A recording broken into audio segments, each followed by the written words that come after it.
Hello नमस्कार, माझ्या सगळ्या गोड ताईंचं आणि मैत्रिणींचं आपल्या मराठी ब्लॉग चॅनलवर अगदी मनापासून स्वागत आहे. आणि सर्वांना श्री स्वामी समर्थ. तर कसे आहेत तुम्ही सगळेजण? मी पण खूप छान आहे.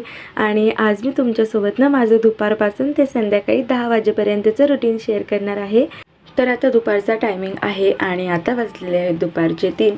तर सकाळची सगळी कामं वगैरे झाली माझी 11:30-12 वाजेपर्यंत. त्यानंतर 2 वाजता आरू पण स्कूलमधनं येतो. तर 2 ते 3 वाजेपर्यंत त्याचा थोडासा अभ्यास घेतला आणि थोडासा आराम देखील केला. तर आता 3 वाजले होते आणि आता मला ज्या काही भाज्या वगैरे आहेत ना त्या निसून वगैरे ठेवायच्या होत्या. आणि जसं की बघा 12 वाजेपर्यंत काम झालं ना, त्यानंतर मी थोडा अर्धा एक तास आराम करते, म्हणजे झोपत वगैरे नाही पण आराम करते बाळाला घेऊन. आणि त्यानंतर जे 3 ते 5 हा जो वेळ असतो ना, तर हा स्पेशल भाज्या वगैरे नेसण्यासाठीच असतो माझा. तर या टायमिंगमध्ये ना भाज्या वगैरे नेसणं असो, स्वयंपाकाची पूर्वतयारी असो, तर हे सगळं मी काम करत असते. आणि मुलं बघा ना किती छान बसले आहेत माझ्या बाजूला. त्याच वेळमध्ये ना थोड्याशा मुलांसोबत गप्पा वगैरे पण मारत असते. तरी ते काकडी वगैरे पण आणलेली होती, दारूला खायची होती. दारूला मला तसंच नको खाऊ, धुवून खा. तर मग त्यानं त्याला पण घेतली, शिवला पण दिलेली आहे. आणि तेवढाच शिव पण रमतो, म्हणजे थोडा शांत बसतो काय खायला वगैरे दिलं की. आणि टी व्हीमध्ये कार्टून तर दिवसभर चालू असतं, कारण त्याच्याशिवाय तर मुलं शांत बसतच नाहीत. तर आता सगळ्या भाज्या ज्या आहेत ना त्या सुरुवातीला मी किचनमध्ये नेल्या, ज्या काही मला धुवून घ्यायच्या आहेत त्या. आणि जसं की मेथी असो, कोथिंबीर असो, ते तर आपण म्हणजे धुवून नाही घेऊ शकत, म्हणून मग सगळ्या भाज्या आधी मी गॅस ओट्यावर नेऊन ठेवल्या. आणि त्यानंतरनं इथे कोथिंबीर आणि मेथी नेसायला घेतली. तर भाज्या धुवायच्या आधी ना मी ज्या पालेभाज्या आहेत ना त्या नीट करून ठेवते, कारण काय होतं एकसारख्या पन्नीतच राहिल्या ना भाज्या तर मग त्या एकदम म्हणजे सडून गेल्यासारख्या होतात. त्यामुळे मग आधी त्या खोलून ठेवते. आणि मेथी कसं आणलं की लगेच नेसले ना तर पटकन होती, नाहीतर मग नंतर ना एकदम सुकल्यासारखी होती. तर इथे मुलांनाही मी जवळ घेऊन बसलेली आहे, कारण बघा जेव्हा पण तुम्ही असं काम वगैरे करता ना, जर मोठी मुलं असतील तर ते पण तुमची हेल्प करू शकतात असे घेऊन बसल्याच्या नंतर. आता माझे तर लहानच आहेत, पण मी पण त्यांच्यासोबत ना गप्पा वगैरे मारत माझं काम करते. त्यामुळे ना माझं काम पण खूप पटापट होतं. आणि शिवच्या जवळ बसलं ना तर शिव पण शांतपणे राहतो. तर हां, थोडासा पसारा वगैरे करतो, कारण असं भाज्या वगैरे नेसायला घेतलं ना तर शिव पूर्ण घरभर पसरवतो. पण ठीक आहे, चालते. तर जेव्हा पण आपण आठवड्याचा बाजार आणतो ना त्यावेळेस काय करायचं, सर्व भाज्या फ्रीजमध्ये ना धुवूनच ठेवायच्या. कारण बऱ्याच वेळेस काय होतं माहिती आहे का, भाज्या इथे तिथे पडलेल्या असतात आणि नंतर आपण त्या विकत घेतो, घरी आणतो आणि ते तसेच फ्रीजमध्ये न ठेवता आपण नेहमी स्वच्छ धुवूनच ठेवायला पाहिजे. तर ज्या पालेभाज्या असतात ज्याला आपण धुवून नाही ठेवू शकत त्या काय करायच्या, अशा पद्धतीने नेसून ठेवायच्या. जसं की कोथिंबीर जर तुमची लवकर खराब होत असेल ना तर सुरुवातीला सगळ्या त्याच्या मुळ्या वगैरे कापून घ्यायच्या आणि एका पेपरमध्ये फोल्ड करून नंतर पन्नीमध्ये ठेवून द्यायची, जेणेकरून ना 8 दिवस तर ती आरामशीर जाते. अशा पद्धतीने केल्याच्या नंतर. आणि मेथी असो पालक असो ते निसून ठेवायचं, कारण त्यामुळे काय होतं दुसऱ्या दिवशीचं आपलं काम पण इझी होतं. कारण लगेच मग 1-2 दिवसामध्ये पालेभाज्या नेहमी संपून टाकायच्या, कारण जास्त दिवस ठेवल्यावर पण त्या खराब होतात. त्यामुळे निसून फ्रीजमध्ये ठेवल्या की दुसऱ्या दिवशी लगेच करून घ्यायच्या. शिव काय करायला मम्मम खायला नको खा तू खा. तर आता मेथी वगैरे माझी निसून झाली. त्यानंतर मटर पण मी सोलून ठेवले. तर मटर मी दुपारीच सोलून ठेवले होते, फक्त फ्रीजमध्ये ठेवायचे राहिले होते. आणि त्यानंतरनं कोथिंबीर पण अशा पद्धतीने कट करून घेतली. तर कोथिंबीरचे जे म्हणजे देठ असतात ना बघा, काड्या, त्या मी ठेवते थोड्याशा कवळ्या, कारण त्या पण भाजीमध्ये टाकण्यासाठी यूज होतात त्यासाठी. आणि त्यानंतर भाज्या वगैरे नेसल्या ना घरात पसारा हा होतच. तर आता सगळं आवरून देखील घेते. तेवढ्यातच आरूचे मित्र वगैरे पण आले आणि आरू मग खूप मस्ती करायला लागला. आणि आरूला बघून शिव पण आजकाल ना खूप मस्ती करतो. तर इथे तुम्ही बघू शकता ते भाजी नेसल्याच्या नंतर जो कचरा होतो तो पूर्ण घरभर शिव आमचं पसरवतो.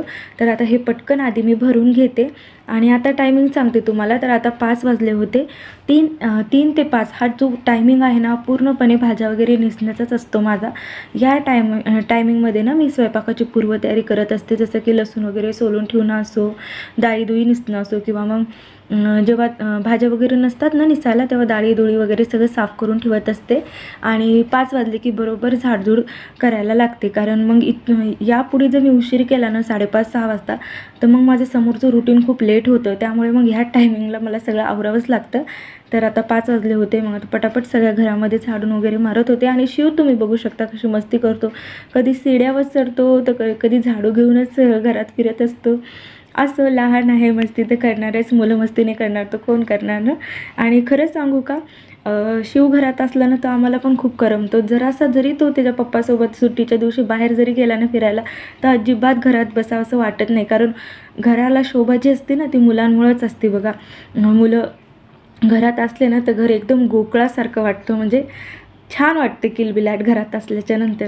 आणि त्याचमुळे मग मी मुलांना पण घरामध्ये खेळू देते थोडंसं, कारण बघा लहान मुलं असले ना तर एकसारखं टी व्ही वगैरे बघतात आणि ते काही त्यांच्यासाठी जास्त चांगलं नाही आहे. तर त्यामुळे थोडंसं खेळणं आणि शरीराची हालचाल होणं पण खूप गरजेचं असते.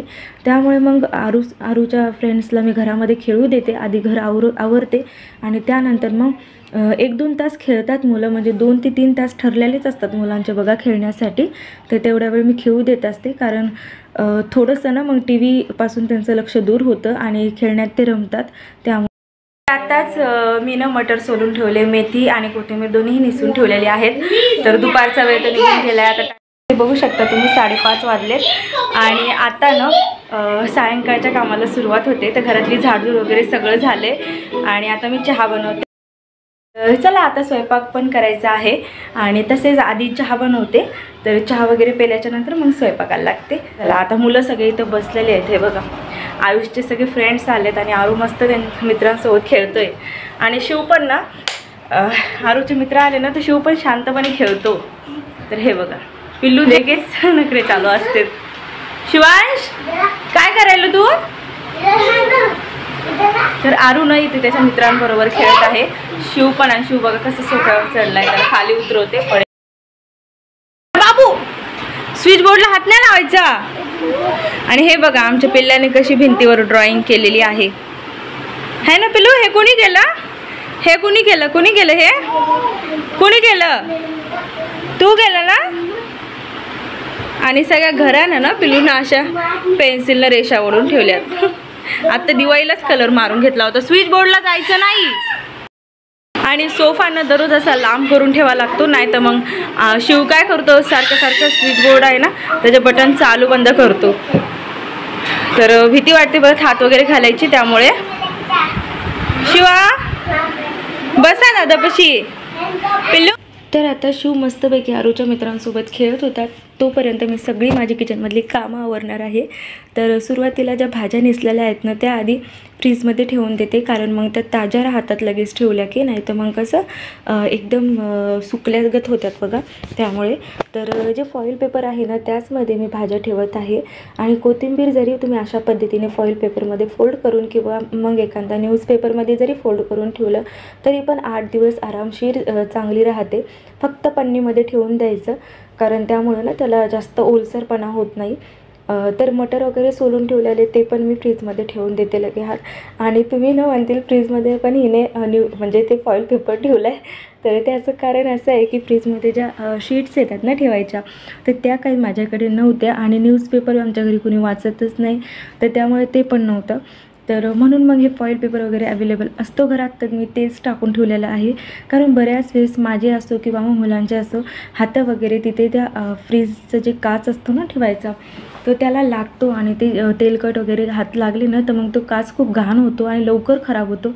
त्यामुळे मग अशा पद्धतीने काहीतरी टाकून ठेवलं ना तर लगेच ते आपण चेंज करू शकतो.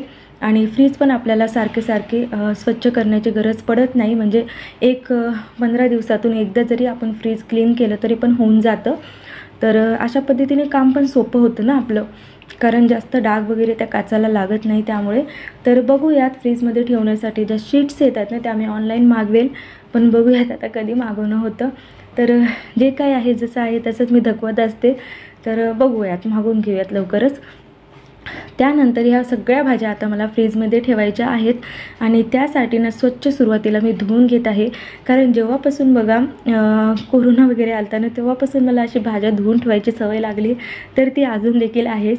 तर 2 पाण्यामध्ये मी नेहमी भाज्या धुवून घेत असते. तर सुरुवातीला ना ह्या पाण्यामध्ये मी धुवून घेतल्या, सगळ्या भाज्या एका पाण्यात धुवून घेतल्या आणि तुम्ही इथे बघू शकता किती माती रेती त्या पूर्ण भाज्याला लागलेली असते. कारण भाज्या बघा 17 जागेवर पडलेल्या असतात, त्यामुळे मग धुवून त्या फ्रीजमध्ये ठेवणं खूप गरजेचं आहे. कारण बऱ्याच वेळेस ना काय होतं त्याला खूप म्हणजे असं ह्याचे त्याचे हात वगैरे लागलेले असतात, त्यामुळे मग त्या शक्यतो धुवूनच ठेवायच्या.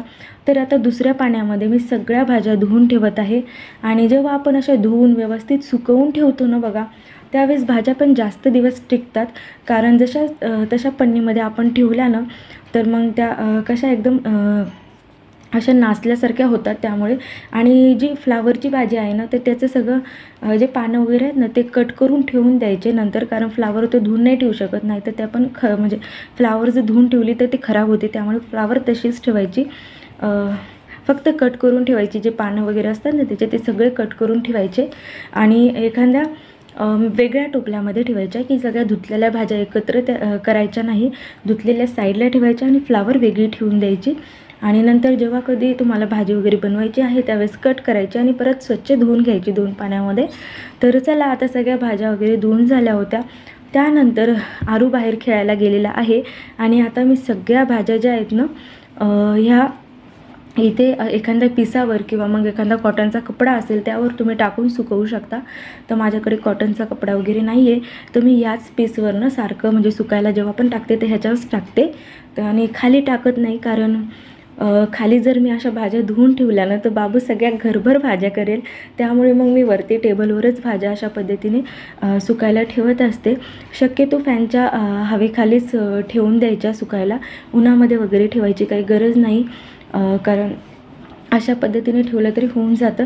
फक्त 2 ते 3 तास ठेवायच्या, कारण चांगलं सुकणं पण खूप गरजेचं आहे. तर सगळ्या व्यवस्थित सुकू द्यायच्या आणि त्यानंतरच फ्रीजमध्ये वगैरे ठेवून द्यायच्या. तर तुम्ही ते बघू शकता अशा पद्धतीने छान अशा भाज्या सुकायला ठेवलेल्या आहेत. चला आता चहा वगैरे पण बनवून घेते, कारण हे सगळं काम करताना माझा अर्धा तास तरी निघून गेला होता आणि आता वाजलेले होते 6.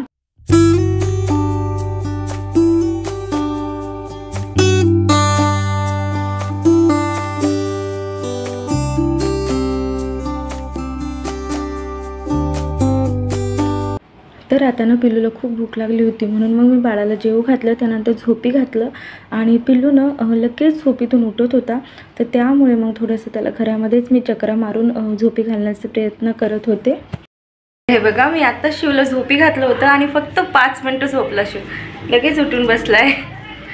तर चला आता पिल्लूला घेत तर आता मी आलेली आहे किचनमध्ये आणि आता मी बनवत आहे चहा. कारण बाळाला झोपी घातलं होतं पण तो काही म्हणजे 10च मिनटं झोपला आणि लगेच उठला.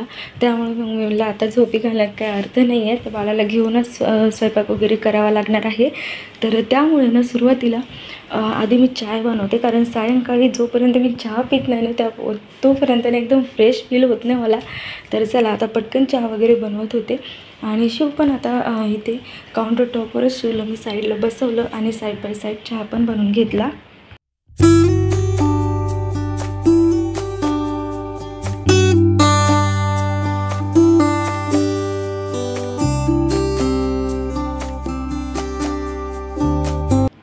तर आता चहा वगैरे बनतच होता ना तेवढ्यात मी बघितलं की पाणी वगैरे आहे की नाही. तर पाणी वगैरे तर होतं, अर्धा जार भरलेला होता. तर आमच्या इकडे ना पिण्याच्या पाण्याचा खूप जास्त प्रॉब्लेम आहे. म्हणजे यूज करायचं पाणी तरी येतं आणि ते पण 2-3 दिवसाला एकदा येतं. आणि जो पिण्याचं पाणी आहे ना ते तर विकतच घ्यावं लागतं. म्हणजे दररोज 35 रुपयाचा एक बाटला जो आहे ना तो आम्हाला विकत घ्यावा लागतो. आणि त्यामध्येच मग स्वयंपाकासाठी मी तेच वापरते, कारण जे यूज करायचं पाणी आहे ना ते पूर्ण नदीचंच येतं आणि मग ते फिल्टर होऊन येतं की नाही ते काय माहिती नाही. त्यामुळे मग ते स्वयंपाकाला वगैरे शक्यतो मी वापरत नाही, बिलकुलच वापरत नाही. जे काही पिण्याचं पाणी असतं ना तेच मी भाज्या धुण्यासाठी असो किंवा मग पिण्यासाठी असतो तेच वापरतो आम्ही. आणि त्यामुळे मग थोडंसं पाण्याचा इकडे प्रॉब्लेमच आहे. आणि जे आम्ही जिथे राहतो ना ते बघा सगळा डेव्हलपिंग एरिया आहे, अजून काही तिथे जास्त डेव्हलपमेंट वगैरे झालेली नाही आहे. त्यामुळे मग पिण्याच्या पाण्याचे नळ वगैरे इकडे आहेच नाहीत. तर असो, येणार आहेत लवकरच, बघूयात कधी येतात. पण तोपर्यंतचं जसं चालायले तसंच चालणार आहे. आरू, काय म्हणायचं तुला सगळ्या मावशांना, आत्यांना, ताईंना? मम्मीचा चॅनल बघता, लाईक आणि शेअर सबस्क्राइब भी करा. ठीक आहे, जे जे मम्मीचं चॅनल बघता सगळ्यांनी लाईक, शेअर आणि सबस्क्राईब करा असं आरू म्हणायला लागलं, हो ना? ठीक आहे, अजून काय बोलायचं?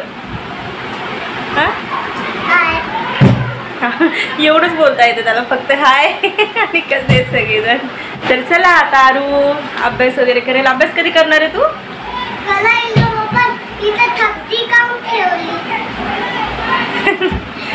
तर इथे ना मी पूर्ण भाज्या ठेवल्यात ना सुकण्यासाठी, तर त्याच्यामुळे मग तो बसलाय. कारण शिव त्याला आता सोफ्यावर अभ्यास वगैरे करूच देत नाही, त्याच्या वया वगैरे घेतो. तर आता शिव झोपी गेला आणि त्यानंतर मी आलेली आहे किचनमध्ये. तर सुरुवातीला ही सकाळची जी भांडे घासलेली होती ना ती मला ट्रॉलीत लावून घ्यायची आहेत. आणि मी सकाळी घासली होती त्यामुळे मग ती सगळी भांडी सुकलेली होती. नाहीतर मग थोडीशी जरी भांडी ओली असेल ना तर मी ते ट्रॉलीमध्ये ठेवत नाही. आणि जर मिठाच्या वगैरे वाट्या असतील तर त्या देखील आपल्याला ट्रॉलीमध्ये ठेवायच्या नाही, कारण त्यामुळे ना ट्रॉलीला गंज लागू शकतो आणि ट्रॉल्या लवकर खराब होतात. त्यामुळे मग या गोष्टी करणं टाळायचं.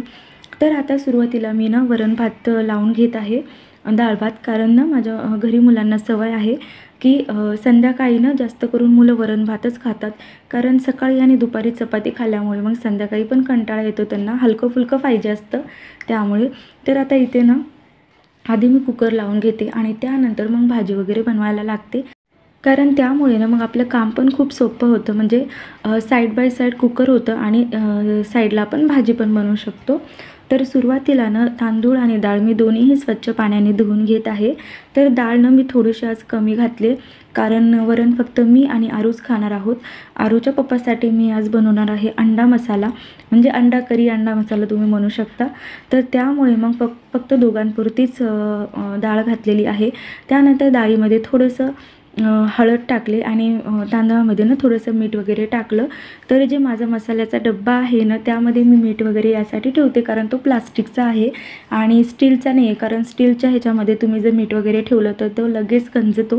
त्यामुळे जर प्लास्टिकचा असेल तर तुम्ही मीठ ठेवू शकता, नाही तर मग स्टीलचा असेल तर ठेवू नका, एखाद्या ग्लास जारमध्ये ठेवा. तर आता जेव्हा आपण कुकर वगैरे लावते ना तर जे कुकरचे डबे असतात ज्यामध्ये आपण डाळ तांदूळ ठेवतो त्यावर मी अशा पद्धतीने प्लेट ठेवते, जेणेकरून ते खाली सांडू नये त्यासाठी. आणि आता ना इथे मी अंडे बॉईल होण्यासाठी ठेवत आहे. तर सुरुवातीला ना गरम पाणी वगैरे करून घेत आहे आणि थोडंसं गरम पाणी वगैरे झाले ना त्यानंतर त्यामध्ये थोडंसं मीठ वगैरे टाकते आणि त्यानंतर अशा पद्धतीने अंडे वगैरे बॉईल करून घेते. तर चला आता पाणी पण आलं होतं. आणि जेव्हा पण काय होतं माहिती आहे का, जेव्हा पण मी ब्लॉग वगैरे शूट करते ना नेहमी त्याच वेळेस आमच्या इकडलं पाणी येतं. तर पाणी वगैरे पण भरून घेतलं आणि आज जास्त पाणी भरायचं नव्हतं, कारण सगळं मी भरून ठेवलेलं होतं. कारण बऱ्याच वेळेस आमच्या इकडलं पाण्याचं काय होतं 2-3 दिवसाला येतं, पण आज माहिती नाही काय झालेलं, काल पण आलं आणि आज पण आलं. त्यामुळे मग जास्त भरायचं नव्हतं, तर थोडंसं पाणी वगैरे भरून घेतलं. आणि पाणी वेस्ट मी अजिबात करत नाही, जेवढं लागेल तेवढंच भरून घेते. कारण जेव्हा मग पाणी नसतं ना आपल्याला त्यावेळेस मग त्या पाण्याची किंमत कळते. त्यामुळे तर आता इथे ना डाळ तांदूळ झालं होतं. तर आता सुरुवातीला डाळ अशा पद्धतीने मी फेटून घेतलेली आहे, कारण आरूला खूप भूक लागली होती. तर आधी मी वरणाला फोडणी देऊन घेते. तर तेल काढायचं राहिलेलं आहे दुसऱ्या छोट्या बॉटलमध्ये, त्यामुळे मग अशा पद्धतीने घेतलं. थोडंसं तेल टाकले, त्यानंतर जिरे आणि मोहरी टाकले. तर असं वरण आमच्या घरी सगळ्यांना खूप आवडतं, एकदम सिंपल पद्धतीने बनवते. तर इथे जास्त प्रमाणात मसाला वगैरे काहीच वापरत नाही, खूप सिंपल पद्धतीने. तर त्यामध्ये आपल्याला जिरी मोहरी टाकायची, अद्रक लसणाची पेस्ट टाकायची, टोमॅटो टाकायचे, त्यानंतर कोथिंबीर टाकायची आणि कढीपत्ता असेल तर अवश्य टाका, त्यामुळे पण चव खूप छान येते. आणि मसाले जळू नये त्यामुळे त्यामध्ये थोडंसं पाणी टाकायचं. त्यानंतर लाल तिखट टाकायचं. टोमॅटो चांगले माऊसूत पडले ना नंतर आपल्याला त्यामध्ये डाळ ॲड करायची आहे. तर डाळ टाकल्याच्या नंतरनं 2-3 उकळ्या फुटल्यानं मग आपल्याला वरतून छान अशी कोथिंबीर वगैरे सोडायची. बस तर 2 मिनटामध्ये छान असं वरण रेडी आहे. तर आता लगेच मी आरूला जेवायला वाढलेलं आहे, कारण त्याला खूप भूक लागली होती त्यामुळे. तर चला आता आरूला डाळ भात नेऊन देते आणि आता पिल्लूला पण मी जेवू घालते, कारण बाळ पण उठलं होतं. तर इथे ना आईनं गावाकडूनच तूप वगैरे पाठवलेलं होतं, तर तेच थोडंसं मी गरम करून घेत आहे. आणि तुपाचा ना डब्बा कधीच डायरेक्ट असा गरम करून घ्यायचा नाही, त्यामुळे जो ओरिजिनल वास असतो ना तुपाचा तो निघून जातो आणि ती चव आहे ना, ती चव पण तशी लागत नाही. त्यामुळे मग थोडंसं असं साईडला काढून गरम करायचं, किंवा मग गरम पाण्यामध्ये एखादी वाटी ठेवायची, त्यामध्ये तूप टाकायचं आणि गरम करून घ्यायचं, त्यामुळे पण तूप चांगलं राहतं. तर इथे बघू शकता पिल्लू लगेच किचनमध्ये आला आणि तो उठला ना, तो लगेच माझ्याजवळ येतो. तर चला आता पटकन मी शिवला पण खाऊ घालते. आणि शिवनं आजकाल खायला एवढे नखरे करतो ना, जेवणच करत नाही. पहिले कसं मी त्याला पूर्ण त्याच्या मागे मागे फिरवत त्याला खाऊ घालत होते, पण आजकाल तो काय करतो माहिती आहे का, एक तर त्याला टी व्हीमध्ये काहीतरी सॉन्ग लावून पाहिजे, तेव्हाच तो जेवतो. तर त्याला टी व्हीमध्ये मी कार्टून वगैरे लावलं, मोटू पतलू लावलं आणि थोडंसं खाऊ घालायला सुरुवात केली. तर मुलं खात नाहीत, पण आपल्याला कसं ना कसं तरी त्याला खाऊ घालायलाच लागतं ना.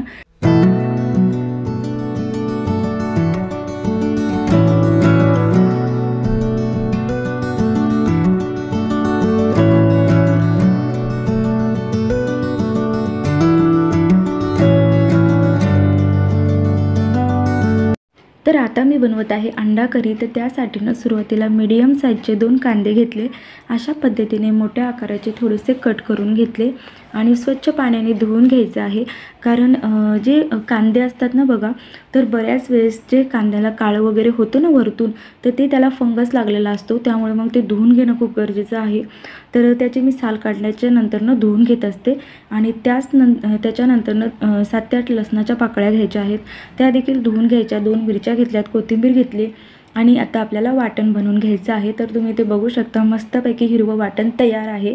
तर चला आता अंडा करी बनवूयात. आणि अशा पद्धतीने अंडा करी बनवली ना तर खूप छान बनते, एकदा नक्की ट्राय करा.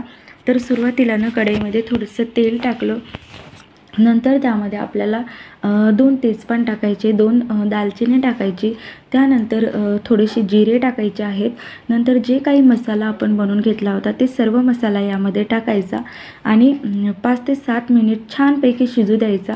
आणि जे मिक्सरचं भांडं आहे ना, त्यामध्ये पण थोडंसं पाणी टाकून ते पण टाकून घ्यायचं भाजीमध्ये आणि 5 ते 7 मिनिट छान असं शिजू द्यायचं. नंतर जे बॉईल केलेले अंडे आहेत ना, त्याचे चांगले असे साल वगैरे काढून घ्यायचे आहेत. आणि शिवला ना अंडा वगैरे खूप आवडतो, तर त्याला पण मी थोडंसं कट करून देत असते, जेणेकरून खेळत खेळत थोडंसं खावं त्यासाठी. तर आरू तर अजिबात अंडा खात नाही, त्याला लहानपणापासूनच आवडत नाही. तर शिव खातो, पण शिवला आवडतं, तर मग थोडंसं त्याला देत असते. तसं तर तो खातो खूप कमी आणि सांडवतो जास्त, पण तरी देखील मी देते. तर चला आता शिवला दिलं. त्यानंतर सगळे अंडे आहेत ना, जे मी अशा पद्धतीने मधातून चॉप करून घेत आहे, कारण आता आपल्याला ते फ्राय करून घ्यायचे आहेत तव्यावर. तर चला आता फ्राय करून घेऊयात. तर इथे भाजी बघत होते, तर सगळा जो हिरवा मसाला आहे ना, ते व्यवस्थित शिजलेला आहे, कारण पूर्ण तेल सोडलं ना तर समजायचं की तो शिजला आहे. आणि मी तेल खूप कमी वापरलेलं आहे, कारण ह्यांना जास्त तेल टाकलेलं आवडत नाही त्यासाठी. तर जे काही बेसिक मसाले आहेत ना ते यामध्ये ॲड केले. त्यामध्ये अंडा करी मसाला, लाल तिखट, काश्मीरी लाल मिर्च पावडर, धने पावडर, जिरे पावडर, थोडीशी हळद, चवीनुसार मीठ, हे सगळं टाकलं. त्यानंतर परत 2 मिनटं शिजू दिला आणि तुम्ही ते बघू शकता किती छान असं वाटण बनलेलं आहे आणि त्याला तेल पण सुटले. नंतर हा जो मसाला आहे ना, तो घरी आईनं बनवून दिलेला आहे, काळा मसाला. तर ह्याची पूर्ण रेसिपी पाहिजे असेल ना तुम्हाला, तर तुम्ही नक्की चॅनलवर जा, तिथे प्लेलिस्टमध्ये तुम्हाला काळ्या मसाल्याची रेसिपी देखील मिळेल. तो खूप छान काळा मसाला बनतो. आईच्या हातचा तर खूपच अप्रतिम असतं. त्यामुळे मग थोडासा तो मसाला टाकला, त्यानंतर थोडंसं गरम पाणी करून टाकलं. आणि कोणतीही तुम्ही भाजी बनवाल ना, त्यामध्ये अवश्य गरम पाणी टाकत जा, थंड पाणी टाकत जाऊ नका, कारण त्यामुळे ना चवीमध्ये खूप बदल येतो बघा. जेव्हा पण तुम्ही गरम पाणी टाकता ना, त्यामुळे चव खूप छान लागते भाजीला. टेस्टी भाज्या होतात. तर त्यासाठी मग अशा पद्धतीने करत असते. नंतर इथे घेतलेलं आहे मी पॅन आणि सगळे जे अंडे मी कट करून घेतलेले होते ना, तर ते अशा पद्धतीने थोडंसं तेल टाकून फ्राय करून घेत आहे. तर तेल मी खूप कमी वापरण्याचा प्रयत्न करते, कारण मग ह्यांना जास्त तेलकट वगैरे भाज्या आवडत नाही त्यामुळे. तर थोडेसे अंडे फ्राय झाले ना, नंतर आपल्याला त्यामध्ये थोडासा मसाला टाकायचा आहे, जसं की लाल तिखट, थोडंसं हळदी पावडर आणि थोडंसं मीठ देखील टाकायचं आहे. नंतर छान पद्धतीने दोन्ही साईडनी आपल्याला फ्राय करून घ्यायचे आहेत अंडे. अशा पद्धतीने तुम्ही ते बघू शकता आणि किती छान असे फ्राय झालेत. तर चला आता 2 अंडे मी त्यांना खायला ठेवणार आहे. म्हणजे जे मी चॉप केलेत ना, ते 2 खायला ठेवते आणि बाकीचे 2 अंडे जे आहेत ते मी भाजीमध्ये टाकणार आहे. तर तुम्ही ते बघू शकता खूप छान अशी भाजी बॉईल झालेली आहे. चला तर आता त्यामध्ये सगळे अंडे वगैरे टाकून घेऊयात आणि भाजी झाली ना, नंतर आपल्याला त्यावर मस्तपैकी अशी कोथिंबीर सोडायची आहे. आणि ही अशा पद्धतीने अंडा करी जी आहे ना, ती खूप सोपी पद्धत आहे अंडा करी बनवायची. माझी आई देखील अशाच पद्धतीने बनवते. तर ह्यांना पण अशा पद्धतीने बनवलेली खूप आवडते आणि मी थोडीशी पातळ बनवत आहे, कारण ह्यांना ना रस्सा भाजी खूप आवडते त्यामुळे. कारण भाकरीसोबत किंवा मग चपातीसोबत असं चुरून खायला आवडते भाजी, त्यामुळे मग अशा पद्धतीने बनवलेली आहे. तर तुम्ही पण ताईंनो नक्की ट्राय करा अशी अंडा करी. तर आता तोपर्यंत ह्यांनी पण आले आणि आता टायमिंग सांगते तुम्हाला. तर आता वाजले होते 10 आणि तोपर्यंत माझ्या चपात्या पण झाल्या नव्हत्या, कारण भाजी वगैरे केली, वरण भात केला, मुलांना जेव पण घातलं, आरूचा थोडासा अभ्यास पण घेतला. पण त्यानंतर राहिल्या होत्या त्या म्हणजे चपात्या. आणि चपात्या वगैरे ना ह्यांना गरम गरमच खायला आवडतात, त्यामुळे मग ह्यांनी आल्याच्या नंतरच मी बनवत असते, कारण दोघांसाठी फक्त 5 चपात्या बनवाव्या लागतात. त्यामुळे मग जास्त वेळ देखील लागत नाही. आणि हे आटा मेकर घेतले तेव्हापासून तर खूपच काम सोपं झालेलं आहे. 2 मिनटं फिरवलं की लगेच कणिक पण मळून होतं. तर त्यामुळे सुरुवातीला ना पिठामध्ये मी थोडंसं मीठ आणि तेल टाकणार आहे यामध्ये आणि छान असं मळून घेणार आहे. तर चला आता पटकन मी कणिक वगैरे मळून घेते.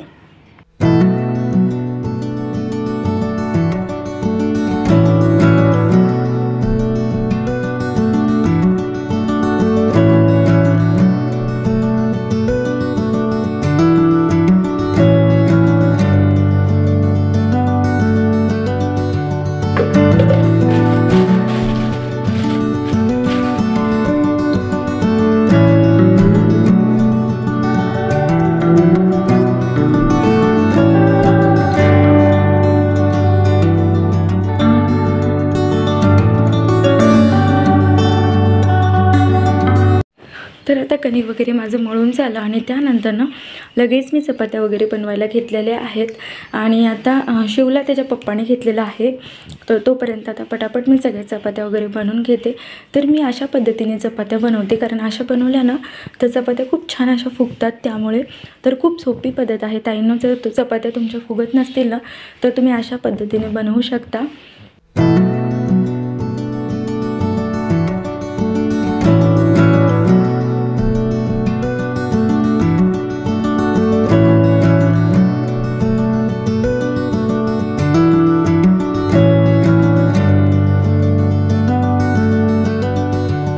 तर आता सगळ्या चपात्या माझ्या बनवून झाल्या आणि तुम्ही ते बघू शकता किती छान अशा चपात्या फुगत आहेत ना. तर चला आता पटकन आम्ही जेवण वगैरे पण करून घेतो. पण त्याआधी ना मग घर एकदा आवरून घेतलं, कारण किती जरी आवरून ठेवलं ना तर मुलं घर घाण करतातच. आणि घर थोडंसं देखील घाण असलं ना तर मग तिथे बसून जेवण करावंसं वाटत नाही. त्यामुळे मग सुरुवातीला पूर्ण घरामध्ये मी झाडून काढलं आणि तुम्ही ते बघू शकता किती कचरा निघाला. तर तुम्ही म्हणताल की किती कचरा निघतो तुझ्या घरात. तर लहान मुलं आहेत ना, त्यामुळे मग थोडंसं कचरा वगैरे करतातच मुलं. असो, आता घरामध्ये स्वच्छ झाडून मारून घेते आणि त्यानंतर जेवायला पण घेते. तर आता घरामध्ये झाडून वगैरे माझं मारणं झालं आणि त्यानंतर ना आता जे काही स्वयंपाक आहे ते सगळं मी समोरच्या रूममध्ये आणून ठेवते. आणि ह्यांनी आधी जेवण करतील तोपर्यंत मग मी बाळाला घेईन आणि मग मी जेवण करते तोपर्यंत हे सांभाळतात. कारण मग पिल्लू ना असं खाली बसून जेवण वगैरे कोणालाच करू देत नाही. तो सांडालोट करतो काही ना काही. त्यामुळे मग असं थोडंसं सांभाळत करावं लागतं. आणि मुलं कसं बघा दिवसभर तरी आईशिवाय राहतात, पण रात्री मुलं शक्यतो आईला सोडून राहत नाहीत. त्यामुळे मग माझा शिव पण असाच करतो. तर इथे तुम्ही बघू शकता तो कसा करत आहे, पूर्ण माझ्या मागे मागे मागे मागे फिरतो. तर चला आता मी बाळाला घेते. तर आता मी ह्यांना जेवायला वाढलो आणि आज जेवणामध्ये काय काय आहे ते सांगते. तर सिंपल असंच जेवण आहे आजचं. अंडा करी आहे, वरण आहे, भात आहे, चपाती आहे आणि सोबतच एक कांदा त्यांना कट करून दिला. तर आता ह्यांनी जेवण करत आहेत आणि माझी जी कामं राहिली होती ना ती सगळी मी आधी झोपण्याच्या आधीनं आटपून टाकते. कारण सकाळी त्या सर्व कामाचा आपल्यावर लोड येऊ नये त्यासाठी. आणि सुरुवातीला या सगळ्या भाज्या आता मी फ्रीजमध्ये नेऊन ठेवते. आणि पिल्लूनं माझ्याशिवाय अजिबात राहत नव्हता, म्हणून मग मी त्याला घेतलं आणि त्याला घेतच सगळ्या भाज्या भरून घेतल्या आणि फ्रीजमध्ये ठेवल्या देखील.